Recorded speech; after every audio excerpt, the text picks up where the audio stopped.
ராகம் துவேஷம்னா என்ன அர்த்தம் அப்படின்னா, அகாரணமாக வரக்கூடிய அன்புக்கு ராகம்னு பேர், அகாரணமாக வரக்கூடிய வெறுப்புக்கு துவேஷம்னு பேர். ஒருத்தர் பிடிக்கும், எதுக்கு பிடிக்கும்னே எனக்கே தெரியாது. அப்போ என்ன ஆகுது அப்படின்னா, அவர் பண்ணுறது எல்லாம் பிடிக்க ஆரம்பிச்சிடும். ஏதோ ஒரு காரணமாக பிடிக்க ஆரம்பிக்கும். முதல்ல என்ன, அவர் ரொம்ப நல்லவர் அப்படிங்கிறதுனால அவருக்கு பிடிச்சிருக்கான். ஐயா, அதுக்கு யாரை பிடிக்கும்? ரொம்ப நல்லவர்னு யாரையும் பிடிச்சிடாது உலகத்தில், தெரிஞ்சுக்கோங்க.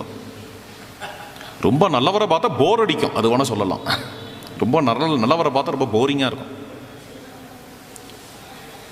யாரை ரொம்ப பிடிக்கும் அப்படின்னு, நன்னா பாடுறான், நன்னா ஆடுறான், நன்னா படம் வரைகிறான், நன்னா உபன்யாசம் பண்ணுறான், நல்ல அறிவாளியாக இருக்கான், வேற என்ன சொல்லலாம், நல்ல ஸ்போர்ட்ஸில் இருக்கான், இதெல்லாம் தான் பிடிக்கிறதுக்கு ஆதாரம் மாறுது.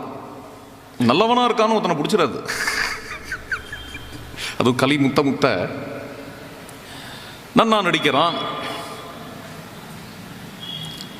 இதுக்காக தானே பிடிக்கிறது ஒருத்தனை, இதுக்காக தான் பிடிக்கிறதா நினச்சிட்டு இருக்கோம்.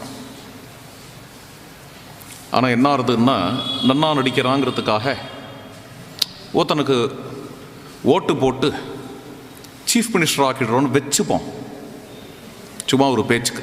இது ஏன் அவனுக்கு போய் போட்டான், ரொம்ப நாள் நடிக்கிறார் சார், அவருக்காக உசிரியாக கொடுப்போம், அவரை சிஎம் ஆக்கிடுவோம் அப்படின்னு வச்சுப்போமே. அது மாதிரிலாம் ஒன்றும் நடந்து விடலை, நடக்கலாம், வச்சுப்போமே. அது மாதிரி நடந்துட்டு அன்ஃபார்ச்சுனேட்லி சிஎம்மாக வந்தவர் அல்லது ஒரு எம்எல்ஏவாவது அட்லீஸ்ட் வந்தவர் ரொம்ப கண்ணாபின்னான் மிஸ்பிஹேவ் பண்ணுறார், ஜனங்களை கொடுமைப்படுத்துறாருன்னு வச்சுப்போமே. அப்போ என்ன சொல்லுவான், ரொம்ப நாள் நடிக்கிறாருன்னு நான் ஓட்டு போட்டேன்னு சொல்ல மாட்டான், நான் ரொம்ப நல்லவர்னு நம்பிட்டு ஓட்டு போட்டேனே, இப்படி இருக்காரே.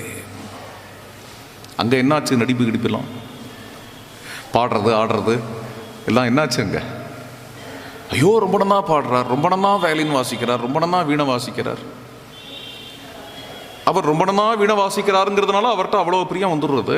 அப்புறம் அவரோட பழக ஆரம்பிக்கிறோம். அவர் திடீர்னு என்ன நன்னா வீணை வாசிச்சா ஏமாற்ற மாட்டாருங்கிறது இல்லை.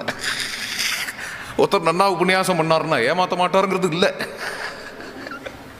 இதெல்லாம் கிரைட்டீரியா இல்லை. அவர் திடீர்னு ஏமாத்திவிட்டார், ஐயோ நல்லவர்னு நினைச்சேனே ஏமாந்தனேன். இப்போ எங்கேன்னு வந்தது நல்லவர்? இப்போ எங்கேன்னு வந்தது நல்லவர்? வந்தது ஏன்னா ஒத்தனை ரொம்ப நன்னா பாடுறாருங்கிறதுனால மட்டும் பிரியம் வந்துவிடல, ரொம்ப நன்னா பாடுறது தான் நல்லதுன்னு நினைக்கிறதுனால பிரியம் வருது.